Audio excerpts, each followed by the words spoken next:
Well, the Prime Minister travels to Berlin tomorrow. Today, the German Chancellor Angela Merkel ruled out revisiting the withdrawal agreement. But can she be persuaded otherwise? Well, I'm joined now by Matt Qvortrup, author of Angela Merkel, Europe's most influential leader, Professor of Political Science at Coventry University and at the American University of Rome. Welcome to you. Good to see you. She wasn't wholly negative today, was she? Suggesting where there's a will, there's a way, and talking about practical solutions to the issue of the UK's only land border with Europe, that in Northern Ireland and Ireland. Is she keen enough to have a deal with the UK that means that a solution will be found to this? I think she's keen to find a solution, but she is very much a Germany first kind of politician, though for her the interest of Germany also in the interest of the single market. So her legacy has been to save the EU from the financial crisis, from the banking crisis, from the Greek crisis. So her legacy is to save the European Union. And if that contributes to saving the European Union and adding to her legacy, then she will find a solution. But the interests of Germany also are on their balance sheet, which is the exports that they have to the UK, which are considerable. Yes, but they're not considerable enough when you compare them to the single market. It's 6% of their exports.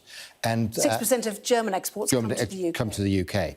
And the way they see it is that they sell a lot of German cars that are very expensive, but if you can afford to buy a Porsche or a Mercedes-Benz and it's 10% more, then that's probably worth it. So the German car industry has said, we're actually more interested in making sure that we have the single market, and therefore only insofar as I think the Brits will give way will she do that. It's interesting today that the Süddeutsche Zeitung, which is a German newspaper that is often seen to be close to her position, when she came out and was all conciliatory and nice, they came out and said this is a hit to the face and Boris Johnson is going deliberately for a hard Brexit. So I think they are sort of gearing up for that. I think the expectation is a hard Brexit, and I think they feel they have to take that punch in the face and the chin. That's interesting, because there's been a sense of good cop, bad cop, in terms of good cop being Angela Merkel and bad cop being the French president, yes. Who obviously Boris Johnson's then going to meet on Thursday. Is the good cop just a face, or is she quite a calm politician? What can you read into what she says and does with regards to the UK? Well, throughout, basically, she's always been the good cop, and then the French have always been the baddies. So back in the day when they negotiated with the Greeks, Sarkozy was the bad guy. Then François Hollande was a bad guy when they negotiated with Putin over Ukraine. So she is quite a calm person. She's also a person who makes a virtue out of procrastination and thinking about things. When they solved the banking crisis, they literally got a deal 2 minutes to midnight before the deadline. So she sort of thinks back. She's trained as a nuclear physicist, which is quite rare among politicians. She has a doctorate in quantum physics, and she thinks very much like a scientist. She sort of weigh up things. So it's very different from the approach that we have to politics here. Indeed, she's very different from other European leaders in having that scientific approach to politics. Well, I mean, is that heartening for the UK, that she doesn't mind taking things down to the 11th hour and 59 minutes? I mean, is that a good sign, do you think? Well, it certainly leaves hope for an agreement that she takes that sort of approach. But I think at the same time, she's been Chancellor for a very long period of time. She's second longest serving Chancellor. She might actually become the longest serving Chancellor ever, and she's looking for her legacy now.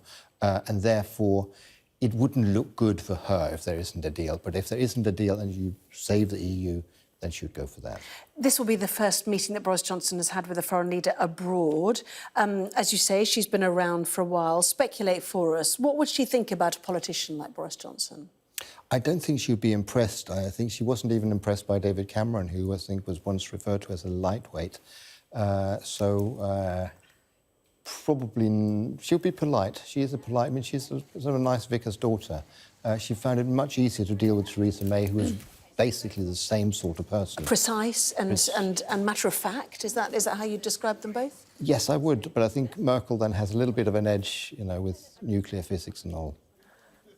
The other part that was interesting in the letter we saw from Boris Johnson to Donald Tusk yesterday was this idea of loosening regulatory ties with the EU, which Theresa May had signed up to, you know, pretty much identical ties to allow the freedom of movement of goods to be much more easily. Is there a sense, do you think, that he's so looking towards America now or elsewhere in the world that actually trade with the EU has to become less important to Britain? It's difficult to see how it can be less important, given that it's almost half of what we sell. We sell to Europe, but a lot of that is, of course, also services. I think from the German point of view, they'll be looking to take over the role of Frankfurt. I mean, there was a poll in Germany where actually a majority of Germans actually wanted the Brits to leave because they were thinking, well, then we'll get the business from London. I think, I mean, I'm obviously not here to talk about British politics. I'm focusing on German politics, but I think it would be difficult from a British perspective just to go to America. I mean, America's a large market, but it's nowhere near what we have with the Europeans. And in one word, yes or no, will there be a deal with the European Union at the end of October? I think it's hard to see how there could be. Dr. Matt Qvortrup, thank you very much indeed for your time. Thank you.